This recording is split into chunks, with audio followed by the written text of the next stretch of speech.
The road was wet from the morning storm, the kind of gray silence that follows thunder hanging in the air like a secret. A group of bikers pulled into a small roadside diner that smelled of rain, gasoline, and hot coffee. They were men of few words, weathered faces, and worn leather, the kind of men who had seen too much of the world's rough edges. Their engines quieted, leaving behind only the steady hum of the diner's flickering neon sign. Inside, everything looked ordinary, until the door opened again, and a boy no older than 8 stepped in, soaked to the bone, clutching something tight in his fist. His shoes left small wet prints on the tile, and his lower lip trembled as if he was holding back a storm of his own. For a moment, no one moved. The waitress looked up from behind the counter, confused, while the boy's wide, tear-filled eyes searched the room as though someone might already know what he had come to say. Then his voice broke the silence, small, shaky, and full of something that made the entire diner still. He whispered that they took his sister. If you believe in kindness, in second chances, and in the courage that still exists in this world, take a moment to like, comment, share, and subscribe. Because what happens next will remind you why some hearts refuse to stay silent when others are in danger. The bikers froze mid-bite. The one with a gray beard and scars across his knuckles slowly set down his coffee. The boy stood there, eyes darting toward the window where the rain streaked like tears across the glass. His clothes were muddy, his knees scraped, his voice trembling as he said she was all he had left, that 2 men in a black truck had taken her from the old gas station down the road. He had run for help, but no one stopped, no one listened. Until now. The bearded man glanced at his brothers. In their eyes he saw the same unspoken fire, a language older than words. Without hesitation they rose from the booth, their boots echoing across the diner floor. The waitress gasped when the leader handed her a $100 bill and told her to keep the boy safe. Then the roar of engines filled the air again, thunder reborn on the open road. Out on Highway 47, the rain came down harder, slicing against their faces as they rode. The boy's words replayed in the leader's mind. An old gas station, a black truck, a little girl with braids and a pink backpack. Every man in the group had known loss, but this was different. This was a child crying out for someone to care. They weren't lawmen, weren't heroes, but there are moments when a man decides who he truly is. And for them, that moment had come. They split up at the crossroads, engines howling into the distance. The leader, Hawk, rode toward the direction the boy had pointed to. Miles of empty farmland stretched on both sides, the rain turning the earth into rivers of mud.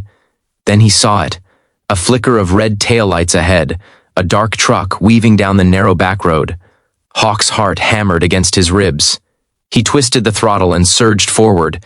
The others caught up within minutes, circling like a pack that had found its prey. The truck swerved, tried to lose them, but the bikers closed in. When it finally skidded to a stop in a cloud of dirt and rain, the doors flew open. 2 men jumped out, shouting, but they froze when they saw what faced them. 6 bikers, engines growling low, their eyes hard with purpose. Hawk stepped forward. The smaller man tried to run, slipping in the mud, but one of the bikers grabbed him by the collar. The other man raised his hands, trembling, stammering something about a mistake, but no one was listening anymore. Hawk yanked open the truck door. Inside, huddled on the seat, was a little girl. Her hair was wet and tangled, her face streaked with tears. When she saw him, she flinched at first, but then her eyes softened, because he smiled, a small, weary smile that said, "You're safe now." He lifted her gently into his arms, shielding her from the rain with his jacket. By the time they brought her back to the diner, the sun was beginning to break through the clouds. The boy sat at the counter, holding a mug of hot chocolate too big for his hands.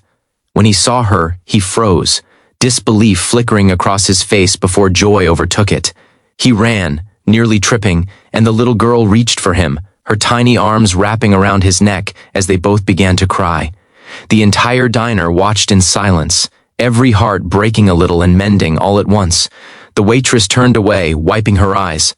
Hawk and the others stood near the door, dripping with mud and rain, saying nothing. They didn't need to. The look on the children's faces was enough. The sheriff arrived minutes later, lights flashing, questions spilling, but all Hawk said was that they found her wandering near the bridge. The The rest, he said, didn't matter. What mattered was that the kids were safe. As the police took the kidnappers away, Hawk quietly handed the boy a small patch, the emblem of their club, a winged skull with the words Brothers of the Road.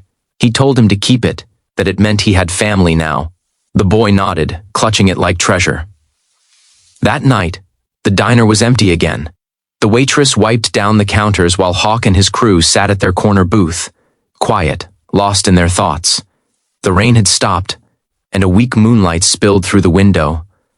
Hawk stared at the reflection of the two children sitting safely with the sheriff outside and felt something stir deep inside, a reminder of the daughter he had lost years ago. Maybe that was why he didn't wait a second. Maybe that was why he couldn't. Weeks passed. The story spread quietly across town. No one knew who the bikers were or where they went, but everyone knew what they had done. The sheriff didn't press charges, didn't ask too many questions. Sometimes justice doesn't wear a badge. It rides on two wheels and disappears before dawn. The boy and his sister stayed with a kind old couple in town. Every now and then, they'd hear the distant rumble of engines, and the boy would run to the window, clutching that patch close to his heart. He never saw Hawk again, but every year on the same day, an envelope would appear at their doorstep with a small silver charm shaped like wings, and a note that said, "Keep flying, kid." As for Hawk, he rode on with his brothers, miles and memories stretching behind them like tire marks in the dust. He never spoke of that day, never told the others why his eyes went quiet whenever he passed a schoolyard or saw children playing by the road. But sometimes, late at night, when the campfire burned low, he'd take out a photo of a little girl with dark hair and the same smile as the one he rescued. He'd sit there silent until the fire turned to embers. If this story touched your heart, please like, comment, share, and subscribe. Acts of courage don't always make headlines, but they make the world a little less cruel. And before this story ends, write "Keep flying, kid" in the comments below if you still believe there's goodness left in this world. Because sometimes, the bravest heroes are the ones who never wait to be asked, they just ride.